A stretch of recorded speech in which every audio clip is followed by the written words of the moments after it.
नमस्कार मित्रांनो, तुमच्या स्टँडअप कॉमेडी चॅनलवरती स्वागत आहे. तर मित्रांनो, काल मुंबईमध्ये आल्यानंतर मला एका चेंबूरच्या मित्राने घरी जेवायला बोलवलं. तर मी अगोदर बोललो नाही. तो म्हणला नाही यावंच लागेल. मी म्हटलं नाही. तो म्हणला नाही यावंच लागेल. म्हटलं ठीक आहे चल. मला पण जेवायचं होतं. आतून वाटत होतं जावा, पण अगोदर तोंडापुरतं नाही बोललो. नंतर गेलो जेवायला. नाही होय करत गेलो. त्यो पुढं मी मागं, त्यो पुढं मी मागं, मी पुढं त्यो मागं गेलो.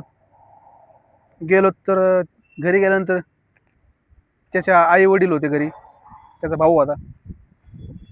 घरी गेल्यानंतर त्याचा बाप असा एवढा, अशी ढेरी मोठं बनेल, नुसतं बनेल, खाली टावेल होता, अंगावर मारण्याचे केस, बनेल असा असं नेमकी बिंबीवर फाटलेला होता, बगलात गोचिड आणि घाण वास येत होता त्याचा. बनेल असा बिंबीवर फाटला होता, बिंबी अशा आतमध्ये खोल दिसत होती. ठीक आहे, गेलोच भाऊ जेवायला. गेल्यानंतर मग त्याच्या आई म्हणली काय आणू वाढायला. मग त्याने ते चपाती भाजी केली होती. ती आली चपाती बी भाजी घेऊन. तर जेवायला वाढलं. नंतर मग ठीक आहे म्हणलं जेवा. मी चपाती चुरवली, अशी चपाती चुरली. त्याचा बाप मधीच त्याच्या आईला बोलला, काही मला बाथरूमला जायचं आहे, पाणी होत. म्हणलं जायचं असं त्याला बाथरूमला. गेला बाथरूमला जायचं होतं. तर नंतर त्याच्या आईला म्हणला ए चमचा दे. तिने दिला बा चमचा. म्हणलं हा बाथरूमला चमचा काय. नंतर तर तिने दिला साधा चमचा. ती म्हणला नाही काट्याचा चमचा आहे. म्हणलं मिटला आता, काट्याचा चमचा बाथरूमला. मी तर शॉकच झालो. नंतर ठीक आहे गेला चमचा घेऊन बाथरूमला. मी चुरलेलं भाकर चपाती तोंडात घास घालणार की आतून एक फुसका फटाकडा फुटल्यासारखा आवाज आला. फुस. बाथरूम जवळ तिथं काय मुंबईच्या खोल्या कोंबड्याच्या खुराड्यासारखे बारका सुतळी आपला फुसका फटाकडा फुटल्यासारखा फुसाचा आवाज आला. मी तरी आता मला ओळखला आवाज कसला होता काय होतं. तरी पण मी चालू केलं जेवणाचं. मी जेवलो. दुसरा घास मोडला तर थोडा मोठा फटाकडा वाजल्यासारखा आवाज आला. फाट लवंगी फटाकडा फुटल्यासारखा. त्याला म्हणलं कसं तरी खावा. नंतर एक शेवटला एक मोठा आटो बॉम्ब फुटला.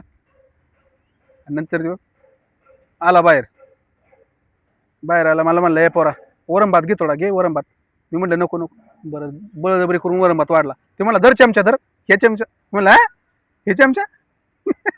मी कसं तरी 2 घास खाल्ले वरम भाताचे. तर त्याचा बारका भाऊ होता दुसरा. ते म्हणला अरे मला बी जायचं आहे बाथरूमला. बरं बाथरूमला. ती म्हणला चमचा, ते नाही चमचा. बरं बापरे. म्हणलं आता मिटलं. सगळं झाल्यानंतर ते दात्र्या चमचा घेऊन गेला तो. बरं सगळं झालं. आता मग नंतर जेवण वगैरे झालं त्यांचं आमचं सगळ्यांचं. त्याची आई जेवली. जेवण एक नंबर होतं. होतं जेवणामध्ये 2-3 केस निघले फक्त, पण बाकी चांगलं होतं. चपात्या पण होत्या चांगल्या. त्याच्यानंतर मग त्याचा भाव आला.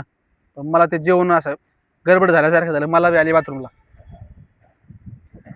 बाथरूमला आल्यानंतर म्हटलं आता जाऊ बाथरूमला. मी त्याच्या मित्राला बोललो भाऊ मला बाथरूमला जायचं. बाथरूमचा दरवाजा बाथरूममध्ये जाणार का, तो बोलला ए चमचा घेऊन जा. म्हणलं चमचा नेमकी करायचं काय चमच्यामध्ये.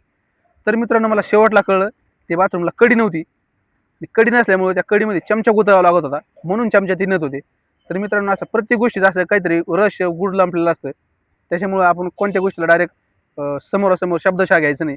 त्याचा अर्थ काय ते बुडामध्ये घुसायचा आहे. तर प्रत्येक गोष्टीचा काहीतरी संदर्भ पूर्ण लावल्याशिवाय आपण त्याला जज करायचं नाही. हेच आजच्या कॉमेडी शोमधून आजचा उद्देश होता. तर भेटूया पुढच्या व्हिडिओमध्ये. नमस्कार मित्रांनो, आजपासून दररोज एक कॉमेडी शो घेऊन येणार आहे. धन्यवाद. सबस्क्राईब करा, लाईक करा, शेअर करा. धन्यवाद.